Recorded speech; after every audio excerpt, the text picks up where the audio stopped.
जय जगन्नाथ। मु आपण मानकर प्रिय प्रवचक मनोज प्रधान।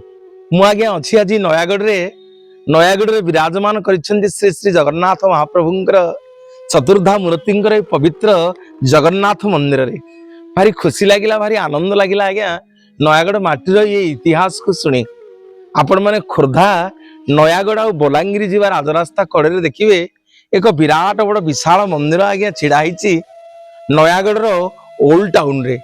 आपण माने आसिले केतेबेले जगन्नाथ को दर्शन करिवे आज्ञा। कहीं को अनादि कालरू बाघा सिंह जेतेबेले नयागढ़ माटी की शासन करुथिले राजा थिले।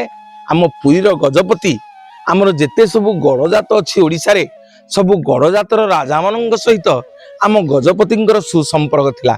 जेहेतु आम गजपति जने जगन्नाथंकर सेवक, जगन्नाथंकर आद्य सेवक, गड़जात मानकर सब राजा माने मध्य जगन्नाथ को इष्ट देवता रूपे पूजा करुथिले।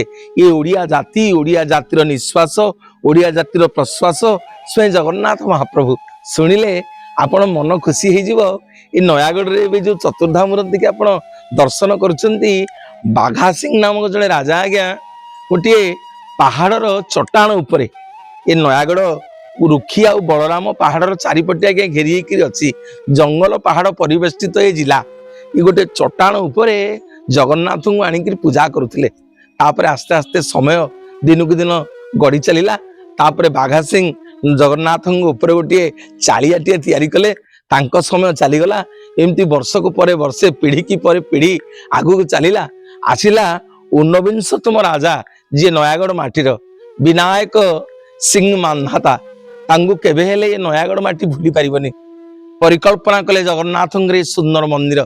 महाप्रभु निजे स्वप्नादेश कले विनायक अरे मु नयागढ़ गढ़ माटी अच्छी मो पे गोटे विशाल मंदिर टी निर्माण कर।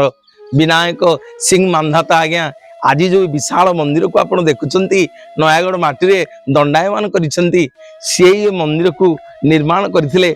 जो मंदिर मुख्य मंदिर नाटमंडप आउ जगमोहन एवं तापर परे आसिले कृष्णचंद्र सिंह मानधाता जहाँकर मध्य अतुलनीय अवदान ये जगन्नाथ महाप्रभुंकर श्री मंदिर रे।